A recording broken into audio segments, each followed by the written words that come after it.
I now call on the Minister for Agriculture, Waterways and Environment, the Honourable Dr. Mahendra Reddy. You have the floor, sir. Mr. Speaker, I want to thank the Honourable Member for asking this question. Mr. Speaker, as alluded to earlier on a number of times, what we want to do, and also earlier this week, what we want to do is we want to expand livestock production, one, to serve the demand from within. For example, as I highlighted earlier on, is that 99% of lamb meat is imported.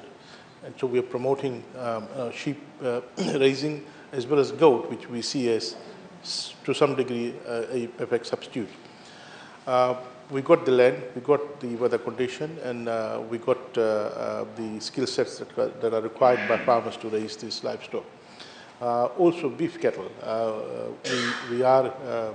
there's substantial amount of demand, also demand from the region.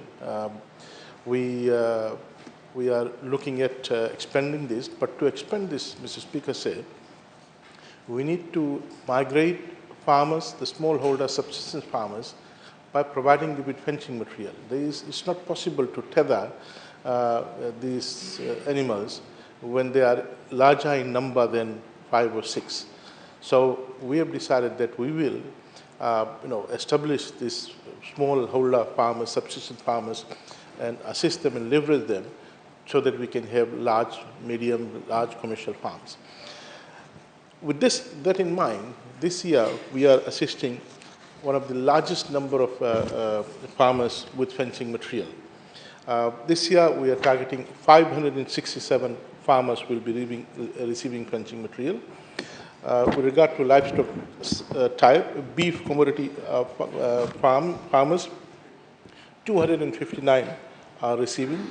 Sheep farmers, 139 of them will be receiving the fencing material, and goat farmers, 169. With respect to division, Northern Division, 229 farmers will be receiving the fencing material. They have already received the fencing material.